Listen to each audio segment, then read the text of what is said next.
오늘 마태복음. 오늘은요. 제가 지난주에 마태복음 첫 번째 시간에 뭐라고 그랬어요? 마태복음의 핵심 주제. 시작. 아유, 대단하십니다. 왕, 그리고 하나님 나라라고 말씀드렸어요. 그래서 마태복음 1장 지난 시간에는 하나님이 그 왕을 어떻게 출생케 하셨는지를 말씀드렸어요. 오늘은 2장 3장을 이야기하는 거예요. 그 왕이 어디서 출생했는지, 그리고 이 마태복음을 저술한 이 마태가 그 왕을 어떻게 표현했는지에 대해서 말씀을 드리려고 해요. 제 소리 잘 들리죠? 할렐루야. 이 세 부분으로 나누어지는데, 첫 번째가 뭐냐면 왕께 경배하는 거. 우리가 이제 크리스마스 트리 어디 보세요. 우리 집사님이 이렇게 헌신해 주시고 청년들이 이렇게 또 잘 해줬었어요. 너무 감사드립니다. 12월 달 되면, 이 12월 달 오늘 1일인데 12월 달 되면 크리스마스, 그래서 왕의 탄생, 고요한 밤, 그렇게 찬양을 하며 왕의 오심을 기대하고 있어요. 오늘 1장 2절, 2장 1절 2절 한번 읽어봅시다. 시작. 헤롯 왕 때. 자, 언제 태어나셨다고요? 헤롯 왕 때. 계속 예수께서 유대 베들레헴에 나심에. 어디서 나셨다고요? 베들레헴에. 동방으로부터 박사들이 예루살렘에 유대인의 왕으로 나시니가 어디 계시냐? 어디서 동방에, 우리가 동방에서 그의 별을 보고 그에게 경배하러 왔노라 하니. 여기 동방으로부터 박사들이 왔다. 이런 동방박사 세 사람, 이런 얘기가 나옵니다. 자, 이 동방박사들은 어떤 사람이냐? 별을 연구하면서 때를 이해하는 사람들이에요. 그날도 별을 연구했는데 구약 성경에 나타난 메시아를 말하는 별이 나타났기 때문에, 드디어 왕이 나셨구나. 그를 경배하러 가야 되겠다. 이들은 새로 태어난 왕에게 경의를 표하기 위해서 하나님께서 특별하게 소명을 주셔서, 소명을 받아서 그 별을 따라오는 사람들입니다. 반면에 어떤 사람이 나타나느냐? 헤롯이라는 사람이 나타나요. 이 헤롯이라는 사람은 왕이에요. 자, 지금 이 당시는 로마가 이 유대를 지배하는 그런 시기였어요. 자, 로마라는 제국의 제일 높은 사람은 누구죠? 황제입니다. 그런데 여기 왕이 있어요. 그건 뭐냐? 이 지역에 로마 황제가 너무 큰 로마 제국이기 때문에 지역별로 나눠서 왕을 세웠어요. 지역 왕이에요. 성경에서는 그걸 분봉왕이라고 그래요. 지역 왕을 세웠어요. 그는 유대인의 왕이 되기 위해서, 그 지역의 왕이 되기 위해서 얼마나 많은 값을 지불했는지 몰라요. 쉽게 얘기하면 이런 거예요. 로마 황제에게 잘 보여야지 됐어요. 왜 그러죠? 황제가 임명하니까. 로마 황제에게 지금으로 얘기하면 딸랑딸랑을 많이 한 거예요. 그래서 그의 환심을 사기 위해서 여러 가지 일을 했는데, 그 중에 하나가 뭐냐 하면, 이 유대 지역의 지중해 이쪽은 항구가 없어요. 항구가 없기 때문에 이 로마에서 이쪽으로 황제가 올 때 불편해요. 배를 타고 와야 되는데 정박할 항구가 없어요. 여기는 인천항이 있잖아요. 우리가 여러분 저 제주도 가거나 큰 중국을 가면 배를 타고 가면 인천에서 출발하잖아요. 왜? 항구가 있기 때문에. 유대 나라에는 항구가 없어요. 그런데 이 헤롯이라는 사람은 건축에 능한 사람이에요. 그래서 로마 황제의 환심을 사기 위해서 그 항구가 없는 그 도시에 항구를 하나 만들었어요. 얼마나 힘들까요? 여러분, 이런 절벽 같은 거를 깎아서 만든 거예요. 항구는 원래 이렇게 완만한 곳에 만들어야 되는데 이쪽이 다 고지대니까, 그래서 어렵게 만들었어요. 그리고 나서 그 항구 도시를 뭐라고 그랬냐면 가이사랴라고 했어요. 가이사라가 무슨 뜻이죠?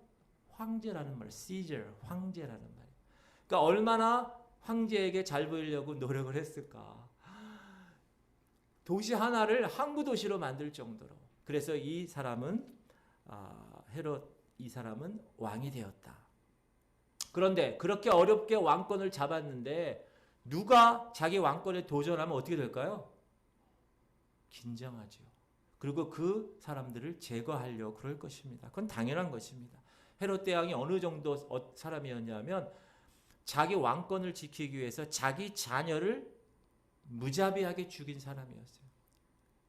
그리고 10명의 아내를 거느린 아주 욕심 많은 세상적으로 살아가는 사람의 대표적인 모습으로 산 사람.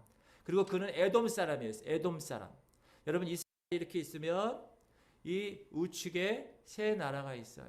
암몬, 모압, 에돔. 이거 어떻게 외우냐 하면요. 아모레 화장품 생각하시면 돼요. 아모레, 암몬, 모압, 에돔. 그러면 금세 외워져요. 자, 아모레, 에돔. 에돔 왕이었어요. 에돔 왕의 시조는 누구죠? 에돔 왕의 시조. 에서지요. 에돔이잖아요. 에서예요. 에서는 누구 형이죠? 야곱의 형이죠. 엄마 아버지가 누구죠? 누구예요? 이삭, 리브가. 목사님 자꾸 물어보지 마십시오. 저는 뒤돌아서면 까먹습니다. 저도 그렇습니다. 자, 그런데 하나님의 이 메시아 계대가 어디로 갔어요? 장남인 에서에게 가지 않았어요. 차남인 야곱에게 갔어요. 그렇죠? 아브라함이 이삭을 낳고 이삭은 야곱을 낳고 에서 야곱을 낳는데 하나님의 메시아 계대는 야곱으로 갔다니까요. 그리고 야곱의 몇 아들? 12아들. 그 12지파가 이스라엘 나라가 됐다는 거예요. 그러니까 에서의 후예들 에돔은 뭐예요? 밀렸어요. 이쪽으로. 이쪽으로 밀리니까 이 사람들 후손들은 어떤 생각을 할까요? 나도 아브라함 손자인데, 나도 이삭의 아들인데, 이런 생각 갖겠어요? 안 갖겠어요? 갖죠. 근데 저쪽은 하나님께서 그런 축복을 내리시고 엄청난 축복의 주인공으로 살아가는데 나는 왜 이 모양이야? 라고 야곱의 후예인 이스라엘들을 어떻게 할까요? 증오하겠죠. 깊은 증오심이 그 안에 내재되어 있어요. 에돔 사람들은. 근데 헤롯이 어디 출신이라고요? 아모레, 에돔 출신이란 말이에요. 근데 헤롯은 성경을 읽었을까요? 안 읽었을까요? 안 읽었죠. 그러니까 동방박사가 오니까 놀라는 거예요. 아, 왜 오셨어요? 그러니까 동방박사가 왕이 나셨는데 어디서 나셨습니까? 그러니까 깜짝 놀란 거죠. 그래서 서기관한테 물어보는 거예요. 서기관은 뭐 하는 사람이에요? 성경을 필기하는 사람이에요. 서기관은 어떤 사람이냐? 성경의 첫 번째, 우리나라 한글로 얘기하면 태초의 태자하고 요한계시록 맨 끝에 아멘의 맨자. 그래서 성경이 몇 개의 글자로 되어 있고 성경 중간의 글자는 뭐고 성경은 어떻게 돼 이걸 완벽하게 외우고 사는 사람이 서기관이에요. 그러니까 구약에 대한 메시아에 대한 예언을 알까요? 모를까요? 알죠. 서기관에게 어떻게 할까요? 물어보는 거예요. 누가? 헤롯이 물어보는 거예요. 그랬더니 헤롯이 그 얘기를 들어요. 아, 그래? 그래서 동방 박사들한테 뭐라 그러죠? 만약에 그 왕을 찾으면 저한테 좀 알려주세요. 저도 가서 좀 어떻게 경배해 볼게요. 이게 헤롯의 진심의 마음이었을까요? 아니요. 왜? 그 왕을 내가 죽이려고 그 위치를 모르니까 그렇게 덫을 놓는 거죠. 이미 구약 이사야서에는 이 땅에 유대 땅에 메시아 왕국이 세워질 것이야. 하나님의 나라가 세워질 것이야 라고 이미 예언되어 있고 이방인의 왕들이 그 왕 앞에 엎드릴 것이야 라고 기록되어 있어요. 이사야 시작.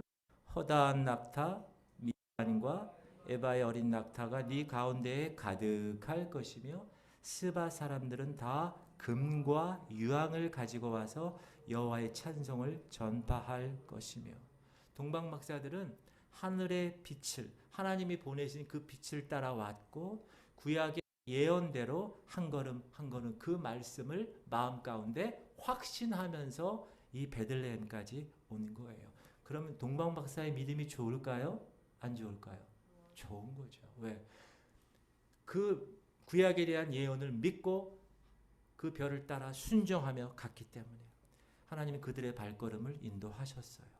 그리고 그가 돌아갈 때 헤롯 왕이 얘기한 것처럼 헤롯에게 다시 갔을까요? 안 갔어요. 왜? 하나님이 꿈에 가지 마. 헤롯에게로 돌아가지 마.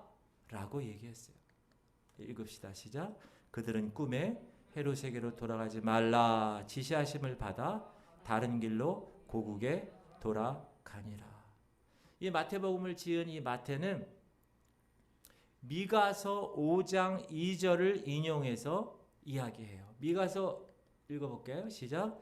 베들레헴 에브라다야 너는 유다 족속 중에 작을지라도 이스라엘을 다스릴지라 네게서 내게로 나올 것이라. 그의 근본은 상고의 영원에 있는 메시아에 대한 예언이에요. 이거를 마태복음을 쓴 마태가 6절에서 따서 쓰는 거예요. 시작.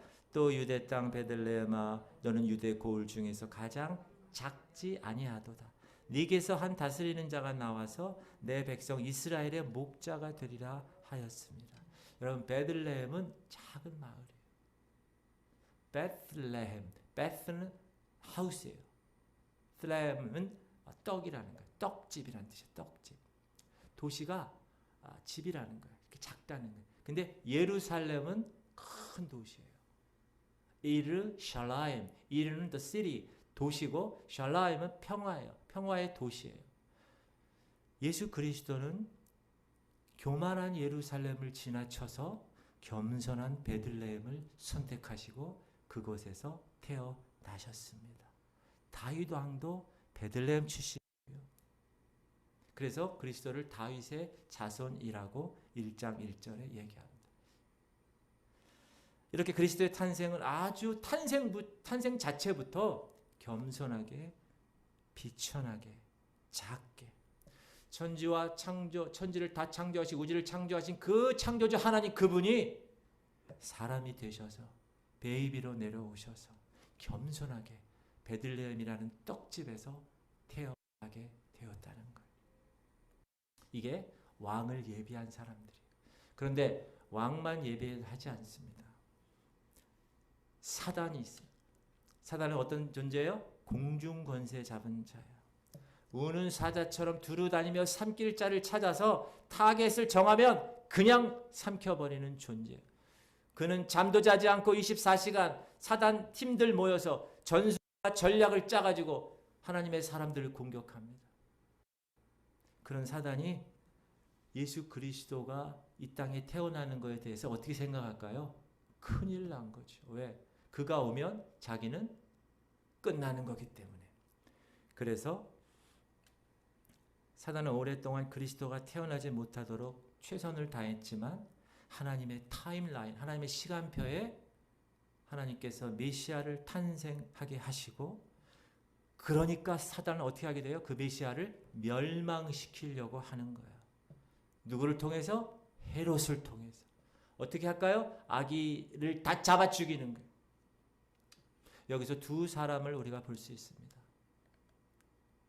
요셉과 헤롯이라는 사람. 요셉은 누구예요? 예수님 아버지, 육신의 아버지 요셉을 얘기합니다.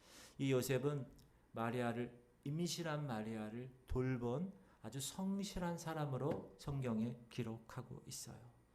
호세아에 보면 이 요셉이 마리아와 이 베이비를 데리고 애굽으로 피신할 것이다. 왜 애굽으로 피신할까요? 헤롯이 애기들은 다 죽이기 때문에 피신해야 됐어요. 그게 구약에 되어 있어요. 시작. 이스라엘이 어렸을 때에 내가 사랑하여 내 아들을 애굽에서 불러냈거든. 반면 헤롯은 사단의 사주를 받고 당시 어린 아이들을 다 죽입니다. 누가 왕인지 모르니까. 읽을까요? 시작. 이에 헤롯이 박사들에게 속은 줄 알고 심히 노하여 사람을 보내어 베들레헴과 그 모든 지경 안에 있는 산의 아이를 박사들에게 자세히 알아본 그때를 기준으로 2살부터 그 아래로 다 죽이니. 이런 사람이 누구예요? 헤롯이에요. 그 안에 누가 있을까요? 사단이 들어가 있기 때문에. 근데 이 일은요 이미 구약 예레미야에 예언되어 있어요. 시작. 여호와께서 이와 같이 말씀하시니라. 라마에서 슬퍼하며 통곡하는 소리가 들리니 라헬이 그 자식 때문에 애곡하는 것이라. 그가 자식이 없어져서 위로받기를 거절하는도다. 이렇게 왕이 태어났는데 첫 번째 그룹은 왕을 예배하는 그룹, 두 번째 그룹은 왕을 대적하는 그룹, 세 번째 그룹은 왕 자체, 예수 그리스도 그분의 겸손의 모습을 나타내고 있습니다. 자, 요셉은 애굽으로 피신한 후에 곧바로 유다 땅으로 돌아오지 않았습니다. 그는 천사의 음성을 듣고 이스라엘으로 가라고 메시지를 받았어요. 그렇지만 나사렛이라는 곳으로 갑니다. 시작. 헤롯이 죽은 후에 주의 사자가 애굽에서 요셉에게 현몽하여 이르되, 꿈에 나타났다는 거예요. 20절. 일어나 아기와 그의 어머니를 데리고 이스라엘 땅으로 가라. 아기의 목숨을 찾던 자들이 죽었느니라 하시니, 요셉이 일어나 아기와 그의 어머니를 데리고 이스라엘 땅으로 들어가니라. 그러나 아켈라오가 그의 아버지 헤롯을 이어 유대의 임금됨을 듣고 거기로 가기를 무서워하더니 꿈에 지시하심을 받아 갈릴리 지방으로 떠나가 나사렛이란 동네에 가서 사니, 이는 선지자로 하신 말씀에 나사렛 사람이라 칭하리라 하심을 이루려 함이니라. 이 요셉은 상당히 영적으로 민감한 분이라고 저는 생각을 해요. 꿈에 나타나서 이스라엘로 가라고 얘기했지만 이스라엘에 어디를 갈 것인가 깊이 묵상하고 나사렛이라는 곳으로 갑니다. 그래서 어린 베이비 예수님이 나사렛에서 자라지요. 그래서 우리가 기도할 때 어떻게 해요? 나사렛 예수 이름으로 명하노니, 이렇게 기도해요. 나사렛. 이 나사렛 사람이라는 것은 원래 원어가 넷제르라는 거예요. 넷제르. 따라해 봅시다. 넷제르. 넷제르. 이건 가지라는 뜻이에요. 가지. 나무가 원줄기가 있으면 가지라는 뜻이에요. 그리고 구원한다, 구출한다, 이런 뜻이에요. 예수님이 태어날 것을, 시작, 이새의 줄기에서 한 싹이 나며 그 뿌리에서 한 가지가 나서 결실할 것이요. 이 넷제르, 이 나사렛이라는 한 가지를 뜻하는 거예요. 지금으로 얘기하면 서울의 그 쓰레기 매립장 같은 아주 비천한 동네. 지나가다 보면 막 냄새가 날 정도로 아주 열악한 동네. 그런 동네, 가난한 동네에서 예수 그리스도는 성장했고 그 겸손의 모습으로 우리의 구원을 위하여 죽기까지 자기 자신을 비우면서 헌신하셨습니다. 할렐루야. 그 예수 그리스도의 탄생을 우리가 지켜보는 거예요. 그리고 3장을 보면 3장에서는요. 오늘 일찍 끝날 겁니다, 여러분. 세례 요한을 통해서 메시아이신 그분이 어떤 분인가를 소개하는 거예요. 세례 요한은 예수님보다 얼마큼 먼저 태어났죠? 6개월 먼저 태어났어요. 왜 6개월 먼저 태어났을까요? 예수님을 예비하려고. 여러분, 예전에 이시조선 시대 때 왕이 어느 그 시골에 어디 고을에 간다 그러면 그 전에 누가 먼저 가죠? 선발대가 가요. 가서 다 이렇게 해놔요. 여러분, 제가 중학교 때 환일중학교를 나왔어요. 근데 환일중학교 옆에 배문중학교가 있어요. 배문중고등학교. 근데 배문고등학교에 그 당시 대통령이었던 박정희 대통령의 아들 박지만이가 고등학교 입학했어요. 어디 고등학교? 배문고등학교. 근데 그 배문고등학교 큰 길에서 그 배문고등학교를 들어가려면 시장통이에요. 시장통. 자전거도 못 들어가고 이렇게 들어가야 돼. 그 길이. 그런데 어느 날 학부모 박정희 씨가 온다는 지령을 받게 됩니다. 배문고등학교에서. 어떻게 됐을까요? 그 큰 길에서 배문고등학교까지 가는 그 길이 완전히 포장이 되고 완전히 신장로가 됐어요. 누가 그랬어요? 대통령이 간다니까 그 전에 선발해서 길을 예비했어요. 왕이 태어난다고 하니까 왕 태어나기 전에 선발대 누구? 세례 요한 다 길을 예비하러 온 거예요. 지금. 그러면 세례 요한이 누군가? 시작. 그때 세례 요한이 이르러 유대 광야에서 전파하여 말하되 회개하라 천국이 가까웠느니라 하였으니. 세례 요한의 첫 번째 설교의 핵심 키워드가 뭐예요? 회개와 하나님 나라예요. 그 무엇을 얘기할까요?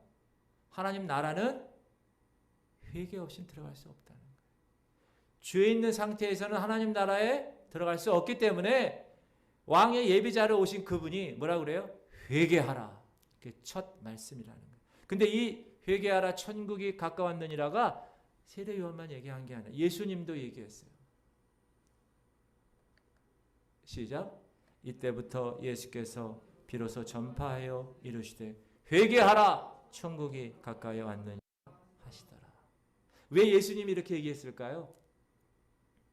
그 당시에 예수님의 눈에 비친 사람들의 모습이 천국에 들어갈 사람이 아무도 없었기 때문에 그 예수 그리스도의 미션을 받고 출발한 제자들도 동일하게 얘기합니다. 시작. 가면서 전파하여 말하되 천국이 가까웠다. 여러분 이거 지금 몇 년도 얘기예요? 2000년 전 얘기예요. 자, 천국이 가까웠대요. 2000년 전에. 그 지금은 천국이 어느 정도 가까이 왔을까요? 에? 코앞에 왔어요. 코앞에. 여러분 그거 느끼십니까? 아멘. 그거 여러분 못 느끼면 안 돼요. 지금 영적으로 여러분이 지금 천국 하늘나라가 코앞에 왔구나 라고 꼭 깨달으셔야 됩니다. 그러나 이때도 지금도 하나님의 백성을 제외한 사람들은 그 천국 복음을 어떻게 합니까? 거절합니다. 하나님의 나라는 세상 사람들, 일반 사람들에게서 배척당해요. 시작. 예수께서 이르시되 너희가 성경에 건축자들이 버린 돌이 모퉁이의 머릿돌이 되었나니 이것은 주로 말미암아 된 것이요 우리 눈에 기이하도다 함을 읽어본 일이 없느냐. 그러므로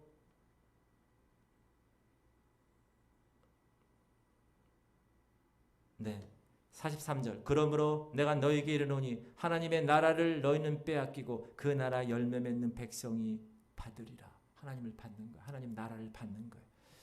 그래서 여러분 이스라엘이 2000년 동안 그 나라의 주인공에서 배제됐어요. 흩어졌어요. 핍박해서 예루살렘과 유대와 사마리아 퍼졌어요. 러시아로, 폴란드로, 영국으로, 미국으로 주이시 피플, 유대인들이 다 흩어졌다니까요. 나라가 없었어요. 근데 하나님이 이제 하나님의 끝 타임라인 시간표에 1948년에 이스라엘 나라를 독립시키셔서 다시 모으세요. 이제 이스라엘의 모든 유대인들이 다 이스라엘로 올 거예요. 이제 왜? 주님 다시 오실 날이 코앞에 왔기 때문에 그렇습니다. 자, 세례 요한은 어떤 권위를 갖고 있었는가? 읽어봅시다. 시작. 그는 선지자 이사야를 통하여 말씀하신 자라 일러스되 광야에 외치는 자의 소리가 있어 이르되 너희는 주의 길을 준비하라. 그가 오실 길을 곧게 하라 하였느니라. 길이 어떻게 됐어요? 원래는 이렇게 구부러진 길이었어요. 구부러진 길을 세례 요한이 와서 어떻게 하라고요? 굳게 하는 거예요. 왜? 그는 예수 그리스도를 예비하는 사람이었기 때문에.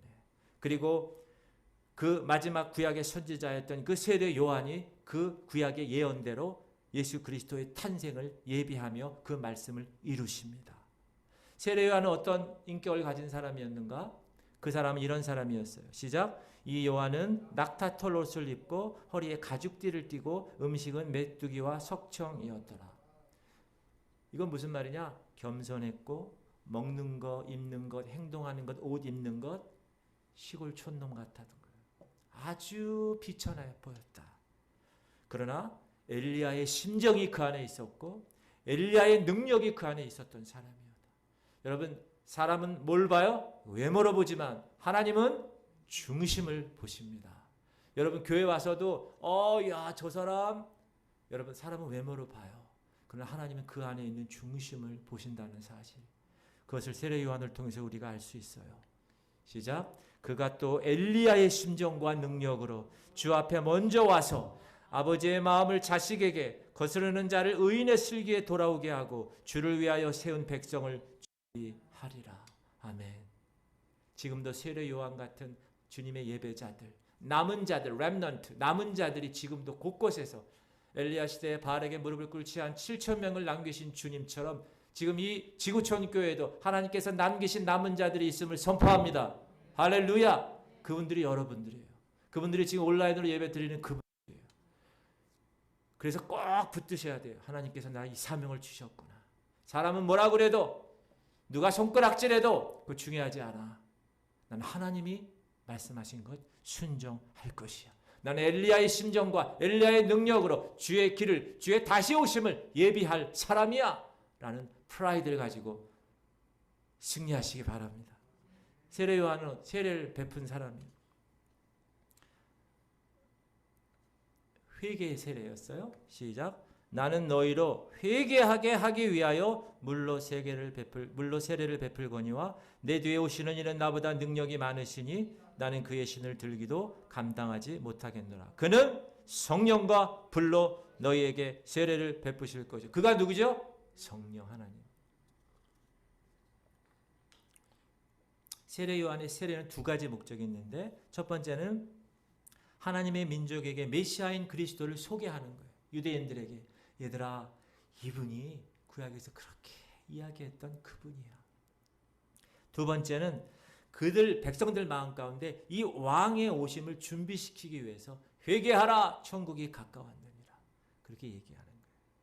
그런데 항상 이렇게 하나님의 사역에 예비되고 동조하고 섬기는 사람이 있는가 하면 저항하고 대적하는 세력이 있다. 그 세력이 오늘 3장에 나오는 바리새인과 사두개인입니다. 이들의 성격이 어떤가? 이들은요 문자에 있는 율법을 무거운 짐으로 바꿔놓은 사람들이에요. 시작. 요한이 많은 바리새인들과 사두개인들이 세례 베푸는 데로 오는 것을 보고 이르되 독사의 자식들아 누가 너희를 가르쳐 임박한 진노를 피하라 하더냐. 그러므로 회개에 합당한 열매를 맺고 누가 얘기한 거예요? 세례 요한이 누구에게? 사두개인과 바리새인들이 세례 받으러 올 때 뭐라고 그랬어요? 독사의 자식들아. 이게 무슨 뜻이에요? 사단의 자식들아 이 뜻이에요.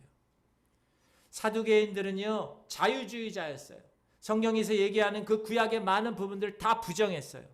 사도행전 보면 시작. 이는 사두개인은 부활도 없고 천사도 없고 영도 없다 하고 바리새인은 다 있다 합니다. 세례 요한과 예수님이 동일하게 이 사두개인과 바리새인을 뭐라고 그러십니까? 독사의 자식들아 이렇게 얘기해요. 여러분 독사, 뱀, 사단이 뱀이에요.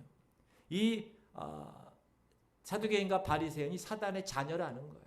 여러분 이 세상도 마찬가지. 지금도 하나님의 그 오심 다시 오심을 위해서 준비하는 사람이 있는가 하면 그것 저지하기 위해서 악을 쓰는 사람이 있어요. 안타이 크라이스트, 적 그리스도, 그 모든 사람들이 다 그런 사람들이다. 시작. 너희는 너희 아비 마귀에게서 났으니 너희 아비의 욕심대로 너희도 행하고자 하느니라. 그는 처음부터 살인한 자요 진리가 그 속에 없으므로 진리에 서지 못하고 거짓을 말할 때마다 제 것으로 말하나니 이는 그가 거짓말장이요 거짓의 아비가 되었습니다. 누구 얘기하는 거예요? 사두개인과 바리새인. 너희 아비 마귀에게서 났던 그 모습이 뭐예요? 욕심대로 하는 사람. 그 사람을 이야기합니다. 그들은 어떤 사람들이냐? 아브라함의 혈통적인 것만 뽐내는 사람이에요. 그래서 구원받았다고 믿는 사람들. 나 육체적으로 아브라함 후예야.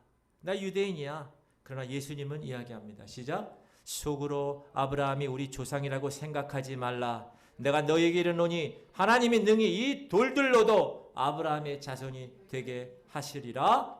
이미 도끼가 나무 뿌리에 놓였으니 좋은 열매를 맺지 아니하는 나무마다 찍혀 불에 던져지리라. 여러분 나무는 뿌리에 의해서 결정됩니다. 뭐가? 열매가. 하나님은 우리의 삶의 뿌리를 보고 계세요. 삶의 의도를 보고 계세요. 내가 어떤 일을 하는데 내가 어떤 의도로 하느냐.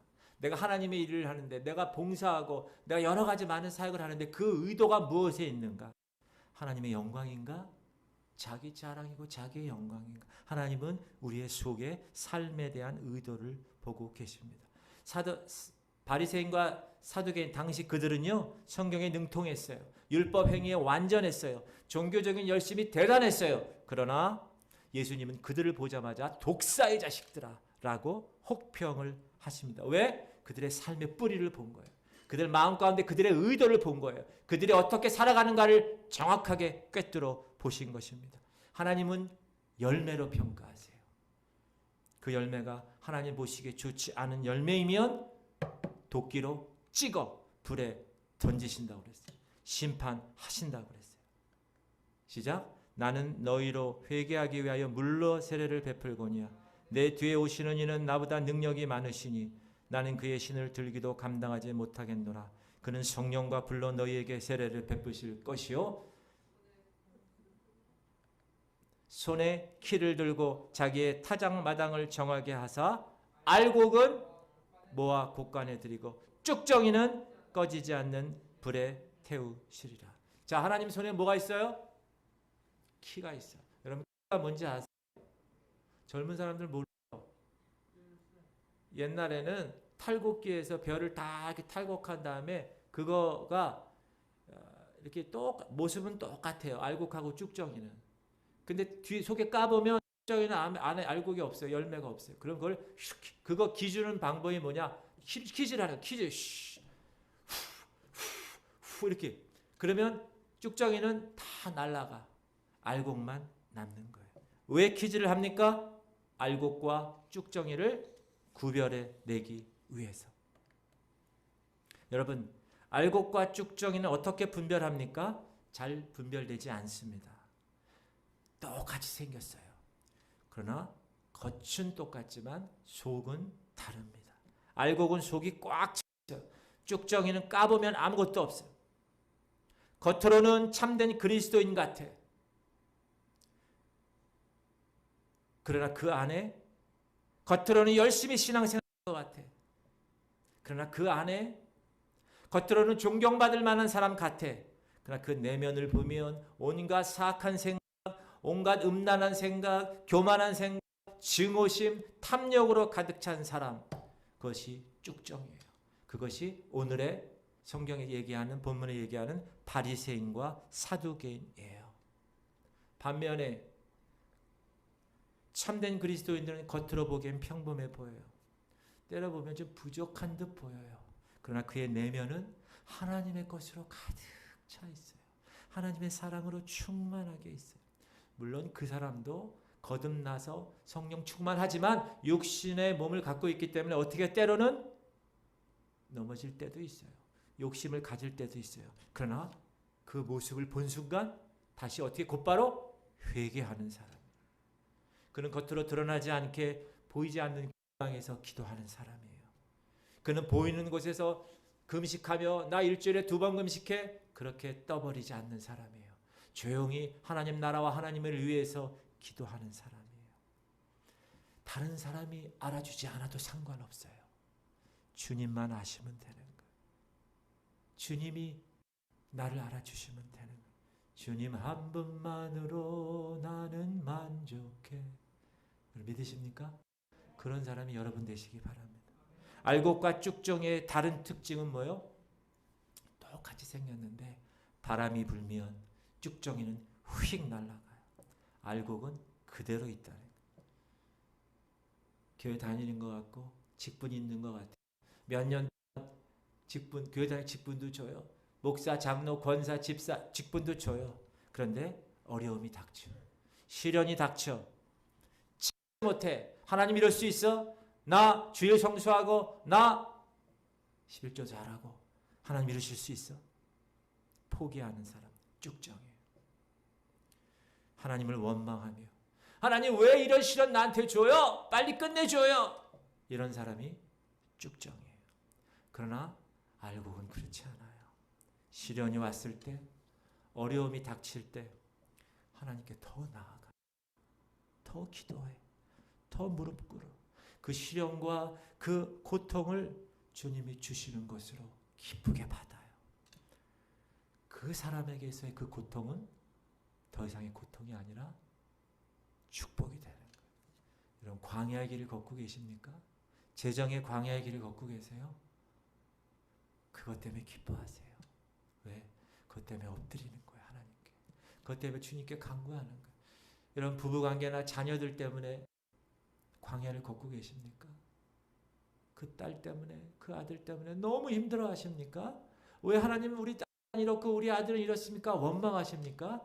원망하지 마세요. 그 속색이는 아들, 속색이는 딸 때문에 여러분 기뻐하셔야 돼요. 그것 때문에 주님께 엎드리니까. 그것 때문에 주님께 나오니까. 여러분, 쭉정이는 심으면 생명이 없어요. 아무 결실이 없어요. 그러나 알곡은 심으면 수십 배, 수천 배 결실을 맺습니다. 하나님은 뭘 보신다고요? 열매를 보세요. 사람은 겉모습만 봅니다. 여러분, 사람 눈에 띄는 사람이 되지 않고 하나님 눈에 띄는 사람들이 되시기 바랍니다. 죄악이 세상에 관영할 때 하나님이 다시 한번 심판하시기 위해서 사람을 찾으셨을 때 성경에 뭐라고 나오느냐? 노아는 여호와께 은혜를 입었더라. 그 뜻이 뭐냐면 눈에 띄었다는 거예요. 노아가. 왜? 힘들고 어려운 상황에서도 하나님을 경외했기 때문에. 여러분, 하나님 눈에 띄는 그런 여러분 되시기를 주 이름으로 축원드립니다. 더 놀라운 말씀은 뭐예요? 좋은 열매를 맺지 아니하는 나무는 어떻게 한다고요? 불에 던져진다는. 내가 그냥 교회 다닌다고, 내가 집사, 장도 직분이 있다고 천국 가겠지? 예수 그리스도를 믿는다는 고백만으로 천국에 가는 것이 아니라 보니까 좋은 열매를 맺지 않으면 지옥에 가는 거예요. 여러분, 선한 열매를 맺기를 주의로 축원합니다. 내게 주여 주여 한다고 해서 다 하늘나라에 들어가는 것이 아니라 하늘에 계신 내 아버지의 뜻대로 사는 사람만 들어갈 수 있는 거예요. 그날에는 많은 사람이 나더러 주여 주여, 우리가 주의 이름으로 예언을 하고 내가 주의 이름으로 귀신을 쫓고 주의 이름으로 많은 기적을 행하지 않았습니까? 말할 것이다. 그러나 그때 나는 너희에게 이렇게 얘기한다. 내가 너희를 도무지 알지 못한다. 이 악한 자들아, 내게서 떠나가라. 그렇게 분명히 말씀하신다는 거예요. 여러분, 알곡입니까? 쭉정입니까?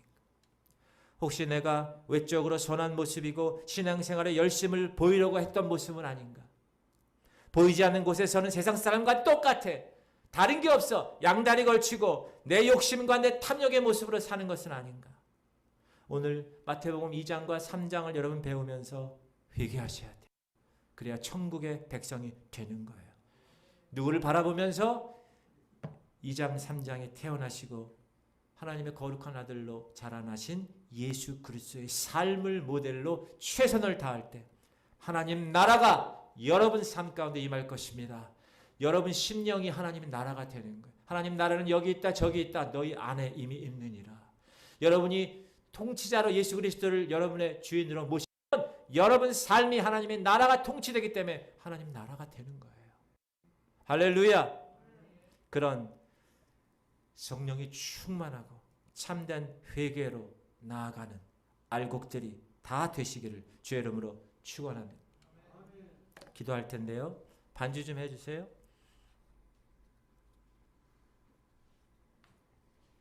주님, 이 지구촌 교회 성도들이 동방박사처럼 세례 요한처럼 이 땅의 왕으로 오신 예수 그리스도 그분을 마음으로 영접하게 하시옵소서.